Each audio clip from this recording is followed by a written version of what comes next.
ઘણા સમયથી જો તમે તમારા વાળના લીધે ખૂબ જ પરેશાન હોય કે તમારા વાળ એકદમ ડ્રાય એટલે કે રફ થઈ ગયા હોય, ખૂબ જ ઉતરતા હોય અને પ્લસ તમે એમાં કોઈ પણ પ્રકારની જો હેરસ્ટાઈલ પણ કરી શકતા ના હોય, કારણ કે હેરસ્ટાઈલ કરવાના લીધે જો તમારા હેરફોલ ખૂબ જ થતા હોય, તો હું જે માત્ર એક નાનો એવો હેર માસ્ક બતાવવાની છું, જેને વીકમાં માત્ર તમે એકવાર કરીને પણ તમારા જે હેર ડેમેજ થયા છે એને સારા એવા રિપેર કરી શકો છો. આ હેર માસ્ક યુઝ કરો એના પહેલાં તમારે થોડાક વસ્તુનું ધ્યાન રાખવાનું છે કે આમાંથી જે પણ વસ્તુઓ આપણે જે યુઝ કરીએ છીએ એનાથી તમને કોઈ પણ પ્રકારની એલર્જી ના થવી જોઈએ, એ પહેલાં તમે જરાક ચેક કરી લેજો. તો ચાલો જાણીએ.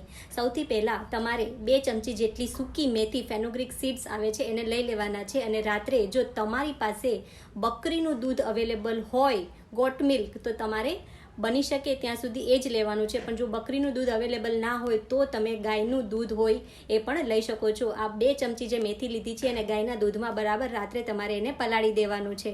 સવારે જ્યારે આ જે મિક્સર હોય છે એને તમારે મિક્સર ગ્રાઇન્ડરમાં ગ્રાઇન્ડ કરી દેવાનું છે અને સ્મૂથ પેસ્ટ બનાવી લેવાની છે. આ જે સ્મૂથ પેસ્ટ છે એમાં તમારે 1 ચમચી જેટલું તલનું તેલ એમાં એડ કરવાનું છે અને અડધી ચમચી જેટલું ઘી લેવાનું છે.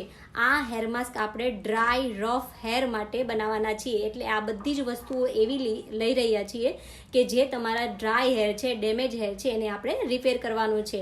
એટલે આમાં તલનું તેલ પ્લસ ગાયનું ઘી અડધી ચમચી જેટલું આપણે મિક્સ કરીને આ જે પેસ્ટ બને છે એને તમારે તમારા આખા હેરમાં લગાવી દેવાનું છે અને 15થી 20 મિનિટ જેટલું રાખીને પછી તમારે એને તમારો જે રેગ્યુલર શેમ્પૂ હોય એનાથી વોશ કરી દેવાનું છે. પણ જ્યારે પણ તમે હેર વોશ કરો, જો તમને કન્ડિશનર કરતા હોય તો આ માસ્ક લગાવો ત્યારે તમારે કન્ડિશનર કરવાની કોઈ જરૂર રહેતી નથી.